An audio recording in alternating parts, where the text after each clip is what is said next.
नमस्कार, ये आकाशवाणी चंडीगढ़ है। अब आप रतिका से प्रादेशिक समाचार सुनिए। पहले इस बुलेटिन के मुख्य समाचार। प्रधानमंत्री नरेंद्र मोदी ने कहा है कि गत 10 वर्षों में कल्याणकारी योजनाओं से लाभार्थियों के जीवन में आया बदलाव साहस, संतोष एवं सपनों के पूरा होने की कहानी है। हरियाणा सरकार ने नए शैक्षणिक सत्र के लिए सरकारी स्कूलों में पहली से 8वीं कक्षा तक की पाठ्य पुस्तकें उपलब्ध करवाने को मंजूरी दी। हरियाणा में विकसित भारत संकल्प यात्रा में अब तक लगभग 24 लाख लोगों ने भागीदारी की।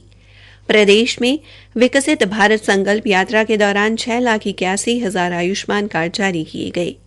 हरियाणा के स्वास्थ्य मंत्री अनिल विज ने सरकारी डॉक्टरों की हड़ताल को अनुचित बताया और हरियाणा में आने वाले दिनों में भी घना कोहरा पड़ने का सिलसिला जारी रहेगा। अब समाचार विस्तार से। प्रधानमंत्री नरेंद्र मोदी ने कहा है कि पिछले 10 वर्षों में कल्याणकारी योजनाओं से लाभार्थियों के जीवन में आया बदलाव साहस, संतोष और सपनों के पूरा होने की कहानी है। श्री मोदी ने आज वीडियो कॉन्फ्रेंसिंग के माध्यम से विकसित भारत संकल्प यात्रा के लाभार्थियों के साथ बातचीत में कहा कि ये यात्रा लक्षित लाभार्थियों तक सरकारी योजनाओं की 100% पहुंच सुनिश्चित करती है। उन्होंने कहा कि ये यात्रा दूरदराज के क्षेत्रों में भी पहुंच रही है और लोगों को एकजुट कर रही है।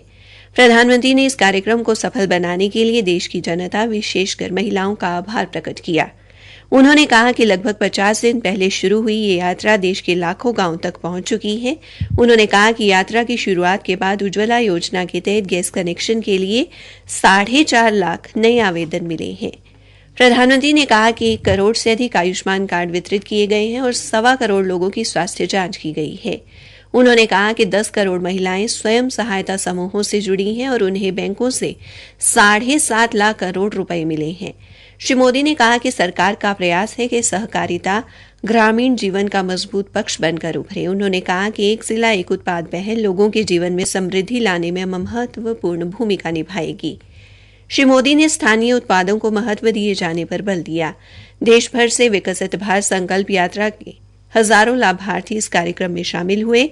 केंद्रीय मंत्री, सांसद, विधायकों, स्थानीय प्रतिनिधियों ने भी कार्यक्रम में भागीदारी की। हरियाणा सरकार ने नए शैक्षणिक सत्र के लिए सरकारी स्कूलों में पहली से 8वीं कक्षा तक की पाठ्य पुस्तकें उपलब्ध करवाने की मंजूरी दे दी है। इनके मुद्रण पर लगभग 55.5 करोड़ रुपए की लागत आएगी। यह मंजूरी आज चंडीगढ़ में मुख्यमंत्री मनोहर लाल की अध्यक्षता में हुई उच्च अधिकार प्राप्त क्रय समिति की बैठक में प्रदान की गई। सरकारी प्रवक्ता ने बताया कि उच्च अधिकार प्राप्त क्रय समिति और उच्च अधिकार प्राप्त कार्य क्रय समिति की बैठक में कुल 264 करोड़ रुपए के अनुबंधों एवं विभिन्न वस्तुओं की खरीद को मंजूरी दी गई। उन्होंने बताया कि बैठक में विभिन्न बोलीदाताओं से मोल भाव करके लगभग 5 करोड़ रुपए की बचत की गई। प्रवक्ता ने बताया कि बैठक में जिन परियोजनाओं को मंजूरी दी गई उनमें 15 मिलियन लाख टन की क्षमता वाले मल शोधन संयंत्र के उपचारित पानी को सूक्ष्म सिंचाई के लिए प्रयोग करने के लिए ढांचे का निर्माण, गुरुग्राम एवं फरीदाबाद महानगर विकास प्राधिकरण के अंतर्गत सड़कों का निर्माण एवं मरम्मत शामिल है। हरियाणा में विकसित भारत संकल्प यात्रा ने आज 28 दिन पूरे कर लिए हैं। यात्रा के दौरान अब तक लगभग 24 लाख लोगों ने जनसंवाद कार्यक्रमों में भागीदारी की और देश को वर्ष 2047 तक विकसित राष्ट्र बनाने का संकल्प लिया। इस दौरान लगभग 4,60,000 से अधिक लोगों की स्वास्थ्य जांच की गई और 6 लाख से अधिक आयुष्मान कार्ड एवं लगभग 6,000 किसान क्रेडिट कार्ड जारी किए गए। आज भिवानी के पंचायत घर में आयोजित कार्यक्रम में राज्यसभा सांसद डीपी वत्स ने गांव दुल्हेड़ी की पंचायत सहित 6 पंचायतों को पानी के टैंकर वितरित किए। वहीं अंबाला के गांव मियां माजरा एवं निहारसा में यात्रा के दौरान आयोजित कार्यक्रमों में विधायक असीम गोयल ने लोगों को संबोधित किया। मौके पर ही गांव मियां माजरा में 15 और निहारसा में 18 आयुष्मान कार्ड बनाए गए। पलवल के गांव फाटनगर, सोलाका व चांदहट में यात्रा के दौरान उज्ज्वला योजना के 8 लाभार्थियों को गैस सिलेंडर व चूल्हे भेंट किए गए और 40 लोगों के आयुष्मान कार्ड बनाए गए। पंचकुला के गांव थापली में उपायुक्त सुशील सारवान ने जनसंवाद कार्यक्रम के दौरान बताया कि स्वयं सहायता समूहों को 15,000 ड्रोन मुहैया करवाए जाएंगे। हरियाणा में अब तक 1,71,71,715 लोगों को आयुष्मान भारत प्रधानमंत्री जन आरोग्य योजना का लाभ दिया गया है। इनमें से 6,81,000 आयुष्मान कार्ड विकसित भारत संकल्प यात्रा के दौरान जारी किए गए हैं। आयुष्मान विभाग की संयुक्त मुख्य कार्यकारी अधिकारी अंकिता ने बताया कि यात्रा के दौरान सबसे ज्यादा 56,252 आयुष्मान कार्ड हिसार जिले में बनाए गए। उसके बाद यमुनानगर, पानीपत और सिरसा में सबसे ज्यादा आयुष्मान कार्ड बने हैं। उन्होंने बताया कि 26 जनवरी तक 1,30,00,000 पात्र व्यक्तियों तक आयुष्मान चिरायु योजना का लाभ पहुंचाने का लक्ष्य निर्धारित किया गया है, जिसकी प्राप्ति के लिए संकल्प यात्रा के अतिरिक्त आयुष्मान मेले भी लगाए जा रहे हैं। उन्होंने बताया कि लोग सरकारी अस्पताल, सामुदायिक स्वास्थ्य केंद्र एवं आयुष्मान मित्र के पास या फिर पोर्टल पर जाकर अपने आयुष्मान कार्ड बनवा सकते हैं। प्रादेशिक समाचार आकाशवाणी चंडीगढ़ से प्रसारित किए जा रहे हैं। हरियाणा के स्वास्थ्य मंत्री अनिल विज ने प्रदेश में सभी चिकित्सकों की हड़ताल को अनुचित बताया है। उन्होंने कहा कि अलग विशेषज्ञ कैडर होने की चिकित्सकों की मुख्य मांग को स्वीकृति मिल चुकी है और उन्हें इस बारे में सूचित कर दिया गया है। श्री विज ने कहा कि शेष मांगों पर मिल बैठकर विचार किया जा सकता है। मीडिया से बातचीत में श्री विज ने कोरोना के बढ़ते मामलों पर कहा कि हरियाणा में मॉक ड्रिल कर ली गई है और किसी भी स्थिति से निपटने के लिए ऑक्सीजन संयंत्र सहित सभी अन्य व्यवस्थाएं पूरी तरह दुरुस्त हैं।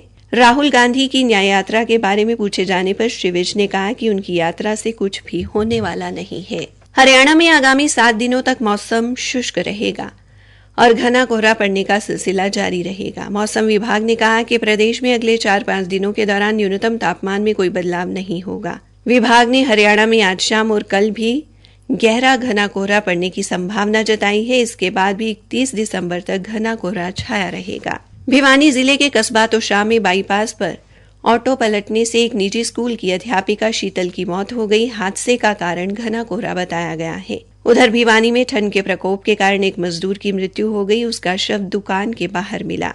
कैथल में भी आज घने कोहरे के कारण एक बस ने ईंटों से भरी ट्राली को टक्कर मार दी, जिससे ट्राली में बैठे मजदूर नीचे गिर गए और बस एवं ट्राली की चपेट में आने से गंभीर रूप से घायल हो गए। अस्पताल पहुंचने पर 15 वर्षीय महेश व 17 वर्षीय चांदनी को मृत घोषित कर दिया गया, जबकि अंजू, फूलमा, मालती व तनकी देवी को इलाज के लिए पटियाला रेफर कर दिया गया है। उधर फरीदाबाद में भी मेट्रो स्टेशन के पास एक ऑटो की खड़ी कार से टकराने पर ऑटो सवार 7 सवारियां घायल हो गई। हरियाणा सरकार ने एक नई पहल करते हुए करनाल के सगा गांव में पहला प्रदूषण रहित पशु शवदाह बनाया है, जहां पशुओं का दाह करने में बिजली से 3.5 मिनट और सीएनजी से मात्र 50 सेकंड का समय लगेगा। इससे ना धुआं उठेगा, ना दुर्गंध आएगी। जिला परिषद के अधीक्षक शीशपाल ने बताया कि सीएनजी आधारित इस शवदाह गृह को बनाने में 40 लाख रुपए का खर्च आया है। उन्होंने बताया कि इससे पर्यावरण का भी कोई नुकसान नहीं होगा, क्योंकि ये गृह अत्याधुनिक तकनीक पर आधारित है। उन्होंने कहा कि मृत पशुओं की सूचना देने के लिए एक हेल्पलाइन नंबर भी जारी किया गया है। श्री शीशपाल ने बताया कि शवदाह गृह अगले महीने से काम करना शुरू कर देगा। उन्होंने कहा कि मृत पशुओं को लाने के लिए गाड़ी का प्रबंध भी किया गया है। करनाल स्थित drone imaging and surveillance centre में हरियाणा के 10 जिलों से चुनी गई महिलाओं को ड्रोन उड़ाने व डेटा विश्लेषण का प्रशिक्षण दिया जा रहा है। संस्थान के अधिकारी गिरिराज पुनिया ने बताया कि पहले बैच में कृषि, सिविल एवं इलेक्ट्रिक क्षेत्र से जुड़ी महिलाएं शामिल हैं। कृषि क्षेत्र से जुड़ी महिलाएं खेती में ड्रोन के इस्तेमाल को बढ़ाने का काम करेंगी, वहीं सिविल व इलेक्ट्रिक क्षेत्र से जुड़ी महिलाएं निर्माण, बिजली आपूर्ति लाइनों की निगरानी तथा अनुसंधान एवं विकास में ड्रोन के उपयोग का प्रशिक्षण ले रही हैं। अंत में मुख्य समाचार एक बार फिर। प्रधानमंत्री नरेंद्र मोदी ने कहा है कि गत 10 वर्षों में कल्याणकारी योजनाओं से लाभार्थियों के जीवन में आया बदलाव साहस, संतोष एवं सपनों के पूरा होने की कहानी है। हरियाणा सरकार ने नए शैक्षणिक सत्र के लिए सरकारी स्कूलों में 1 से 8वीं कक्षा तक की पाठ्य पुस्तकें उपलब्ध कराने को मंजूरी दी। इसी के साथ ये समाचार बुलेटिन समाप्त हुआ।